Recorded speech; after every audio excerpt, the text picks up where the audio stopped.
राधे राधे। जय श्री कृष्णा। आज आप सुनेंगे उत्पन्ना एकादशी की कथा। धर्मराज युधिष्ठिर कहने लगे कि हे भगवान, मैंने कार्तिक शुक्ल एकादशी अर्थात प्रबोधिनी एकादशी का सविस्तार वर्णन सुना। अब आप कृपा करके मुझे मार्गशीर्ष माह के कृष्ण पक्ष की एकादशी के विषय में भी बतलाइए। इस एकादशी का क्या नाम है और इसके व्रत का क्या विधान है, इसकी विधि क्या है, इसका व्रत करने से किस फल की प्राप्ति होती है, कृपया यह सब विस्तार पूर्वक बताइए। भगवान श्री कृष्ण बोले, मार्गशीर्ष माह के कृष्ण पक्ष में आने वाली इस एकादशी को उत्पन्ना एकादशी कहा जाता है। यह व्रत शंखोद्धार तीर्थ में स्नान करके भगवान के दर्शन करने से जो फल प्राप्त होता है उसके बराबर पुण्य मिलता है।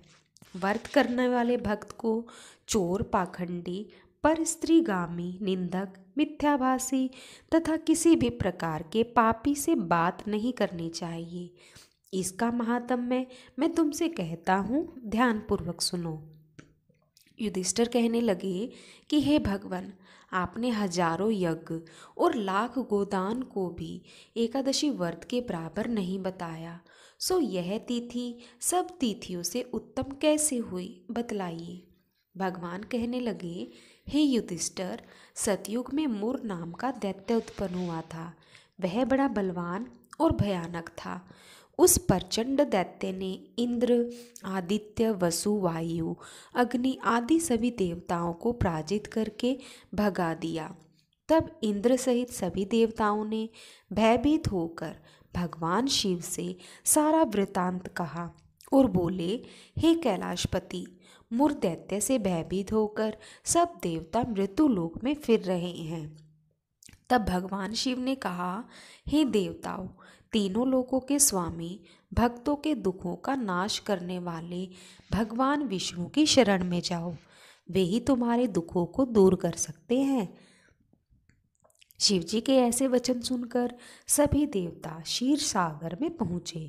वहाँ भगवान को शयन करते देख हाथ जोड़कर उनकी स्तुति करने लगे कि हे देवताओं, द्वारा स्तुति करने योग्य प्रभु, आपको बारंबार नमस्कार है।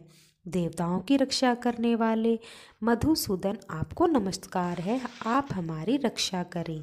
दैत्यों से भयभीत होकर हम सब आपकी शरण में आए हैं। आप इस संसार के कर्ता, माता पिता, उत्पत्ति और पालन करता, संहार करने वाले हैं, सबको शांति प्रदान करने वाले हैं। आकाश और पाताल भी आप ही हैं। सबके पितामह ब्रह्मा, सूर्य, चंद्र, अग्नि, सामग्री, होम, आहुति, मंत्र, तंत्र, जप, यजमान, यज्ञ, कर्म कर्ता, भोक्ता भी आप ही हैं। आप सर्वव्यापक हैं। आपके सिवा तीनों लोकों में चर तथा अचर कुछ भी नहीं है। हे भगवान, दैत्यों ने हमको जीतकर स्वर्ग से भ्रष्ट कर दिया है और हम सब देवता इधर उधर भागे भागे फिर रहे हैं। आप उन दैत्यों से हम सब की रक्षा करें। इंद्र के ऐसे वचन सुनकर भगवान विष्णु कहने लगे कि हे इंद्र, ऐसा मायावी दैत्य कौन है जिसने सब देवताओं को जीत लिया है? उसका नाम क्या है, उसमें कितना बल है और किसके आश्रय में है तथा उसका स्थान कहाँ है, यह सब मुझसे कहो। भगवान के ऐसे वचन सुनकर इंद्र बोले, भगवान, प्राचीन समय में एक नाड़ी जंग नामक राक्षस था। उसके महापराक्रमी और लोक विख्यात मुर नाम का एक पुत्र हुआ। उसकी चंद्रावती नाम की नगरी है। उसी ने सब देवताओं को स्वर्ग से निकालकर वहां अपना अधिकार जमा लिया है। उसने इंद्र, अग्नि, वायु, यम, वायु, ईश, चंद्रमा, नैऋत आदि सबके स्थान पर अधिकार कर लिया है। सूर्य बनकर स्वयं ही प्रकाश करता है, स्वयं ही मेघ बन बैठा है और सबसे अजेय है।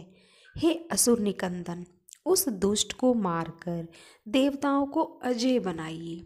यह वचन सुनकर भगवान ने कहा, हे देवताओं, मैं शीघ्र ही उसका संहार करूंगा। तुम चंद्रावती नगरी जाओ। इस प्रकार कहकर भगवान सहित सभी देवताओं ने चंद्रावती नगरी की ओर प्रस्थान किया। उस समय जब दैत्य मुर सेना सहित युद्ध भूमि में गरज रहा था, उसकी भयानक गर्जना सुनकर सभी देवता भय के मारे चारों दिशाओं में भागने लगे। जब स्वयं भगवान रणभूमि में आए तो दैत्य उन पर भी अस्त्र शस्त्र आयुध लेकर दौड़े। भगवान ने उन्हें सर्प के समान अपने बाणों से बीन डाला। बहुत से दैत्य मारे गए, केवल मुर बचा रहा। वह अविचल भाव से भगवान के साथ युद्ध करता रहा। भगवान जो जो भी तीक्ष्ण बाण चलाते वह उसके लिए पुष्प सिद्ध होता।